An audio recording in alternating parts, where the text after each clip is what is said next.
Government authorised అనేది ఉంటది. ఏ product కన్నా సరే ఇండియాలో తెలియదు ఏ ప్రోడక్ట్ కన్నా సరే గవర్నమెంట్ ఆథరైజ్డ్ అనేది ఐఎస్ఐ బ్రాండ్ అనేది ఒకటి ఉంటది. ఓకే. ఫుడ్ కి వచ్చేటప్పుడు ఒక మార్క్, ట్రేడ్ కి వచ్చేటప్పుడు ఐఎస్ఐ, అలాగా గోల్డ్ కి వచ్చేటప్పుడు 916 ఎలాగో పట్టుకు కూడా జరీకి వచ్చేటప్పుడు ఏంటంటే మనకి సిల్క్ మార్క్ అని ఒకటి ఉంటది. అది ఏ షాప్ లో పడితే ఆ షాప్ లో ఉండదు మనకు వచ్చేటప్పటికి. కొన్ని పర్టికులర్ గా కొన్ని ఆథరైజ్డ్ తీసుకునే షాప్ లోనే పెడతారు అవి. ఓకే. ప్లస్ ఇదేంటంటే silk mark pure 100% zari, pure వెండి జరీ వస్తాయి. ఓకే.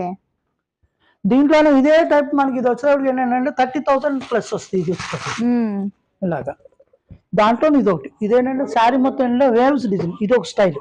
ఓకే. ఒకటి పెళ్లి చీరలకు వచ్చేసరికి 4-5 కావాలన్నారు. ఒకటి రథం దగ్గరికి, ఒకటి రిసెప్షన్ దగ్గరికి, ఒకటి మ్యారేజ్ దగ్గరికి, ఒకటి ఏమో ఎంగేజ్మెంట్ కి అలా కావాలంటారు. ఇది మ్యారేజ్ కి వెళ్ళేటప్పుడు ఇది బాగుంటది. అదే మనకి రిసెప్షన్ కి వచ్చేటప్పుడు కొద్దిగా ఎక్కువసేపు నిలబడి ఉంటారు కాబట్టి స్టేజ్ మీద. ఇది